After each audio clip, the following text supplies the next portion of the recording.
What's up guys, it's me Lachlan here today with a brand new video called Did You Know Battlefield Hardline Beta, and in this video today we're going to have a look at some of the interesting ins and outs of the recent Hardline Beta and some very weird stuff that you can actually do in game. Alongside this I'm going to be answering a few really burning questions that people have about how to use certain objects, how to use certain pieces of equipment, and give you a full rundown of the situation on Battlefield Hardline. So, kicking it off with some general weirdness, did you know that you can use graffiti inside Battlefield Hardline? It's fairly simplistic to do. All you need to do is head on over to Battlelog, and if you're in the beta, head on over to Battlefield Hardline's version of Battlelog and simply equip an emblem. Now once you're in game on PlayStation 4, you can spray graffiti by touching the touchpad. You can currently do this on walls, ceilings, floors, and even donuts. Now whatever the equivalent is on PC, this feature is expected to last throughout the entire game. So this isn't going away, it isn't just a beta gimmick, it's supposed to stay around. Did you know that you can actually vault people themselves? Now I don't know whether this is just some kind of beta glitch or if it's expected to last, but you can actually vault entire human beings even if they're standing up straight. Now combine this with the use of a few corners and you can quite literally stand on someone's head. It's kind of weird at the moment, don't know how this may or may not change in future or the final version of Battlefield Hardline, but at the moment it is pretty funny to do. Have you ever run into a situation where your helicopter or transport helicopter is full? Well, there's a fairly simple workaround. You can actually get people to jump on top of your helicopter and they will remain on top of it as long as you don't decide to do any backflips. It's pretty glitchy, it can make your camera wobble out a little bit, but it's a decent alternative. Yet again, something I imagine will probably be gone after the beta. Lots of people have been asking, how do you commence the crane levolution? Well, there's two ways to do it. On the ground you will find some areas of land which house some wires which are attached to the crane. You can simply blow that up.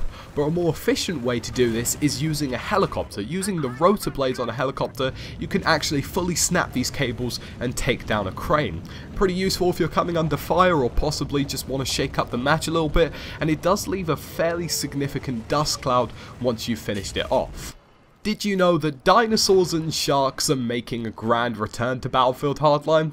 Well, if you look around the city you can see some fairly interesting ads which promote exactly that. There's some advertisements on buses of sharks, there's some advertisements of dinosaurs, and in the actual map that we're playing right now on the beta, there is even a museum. You can't go into it unfortunately, you can see the outside of it, and so far it looks like DICE are back in full force with their Easter eggs, and lots of Easter egg hunting is definitely going to take place on Battlefield Hardline.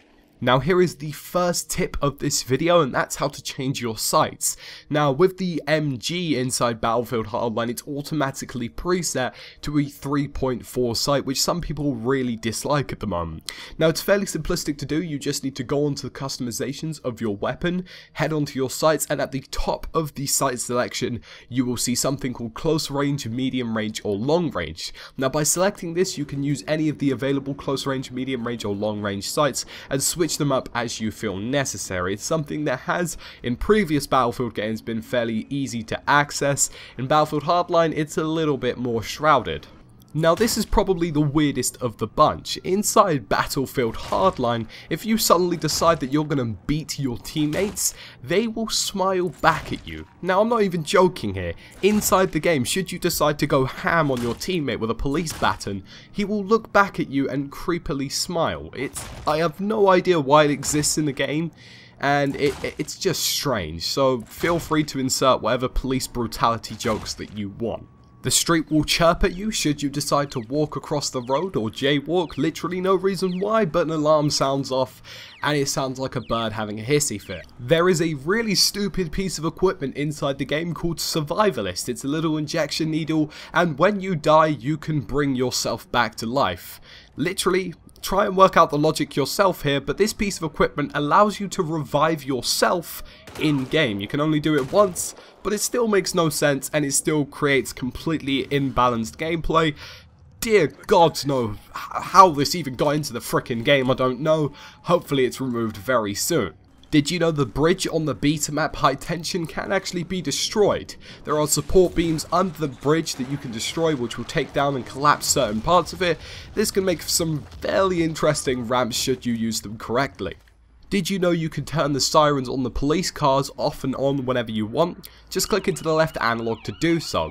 Also, whenever you find yourself within a vehicle, be it a cop car or a thief vehicle, you can actually lean out the side of it by clicking into your right analog. This allows you to lean out the side of the vehicle, giving you much more maneuverability when you're aiming down your sights.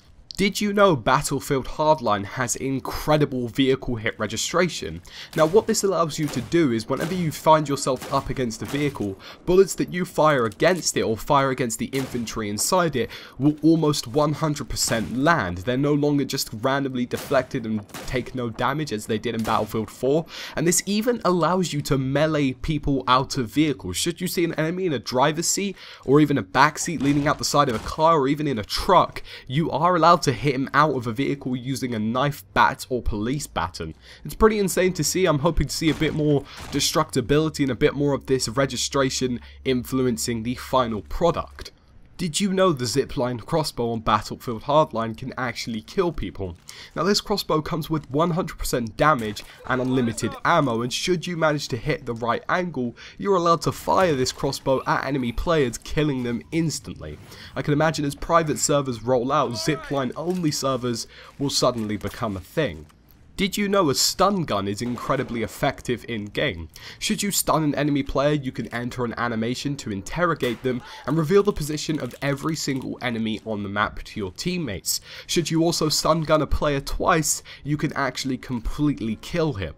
Now here is another tip of the video. The grappling hook inside Battlefield Hardline is incredibly confusing, but is actually very simple to use. Now should you equip a grappling hook, you should find blue lines appear on some objects when you start aiming down your sights. This includes bridges and a few buildings. At the moment it isn't very well utilized, but you can still do some incredibly maneuverable grapples, and it will probably allow you to use really good flanking routes in the future, especially in the final product where we see more maps, lots of DLC maps and lots of grappling hook action. Finally, did you know that esports is definitely making a return in Battlefield Hardline? The spectator mode is indeed back, which is a big sigh of relief for all the esports companies revolving Battlefield 4 and all Battlefield franchises out there at the moment. And spectator mode will be a good combination with this version of Battlefield. If you imagine the high octane police battles that will take place and the more tactical modes that we're seeing, such as blood money and heists, there was definitely a ton of potential there for esports to make a bigger impact and a bigger movement inside Battlefield, and it's something I'm really looking forward to. I feel as though this game is perfect. It's 100% right for the esports scene to make a move in, and I can see it being incredibly successful should people and organizations and EA and DICE get this off the ground on a multiplayer basis. So guys, that's about it for this day's video. Thank you for watching. I'm going to be bringing you plenty more Battlefield Hardline content as the days roll by, and we're going to see plenty more about the game. As always, it's good to see you here again. Make sure you keep up to date with everything that is Battlefield Hardline, and I'll see you again in another Battlefield video.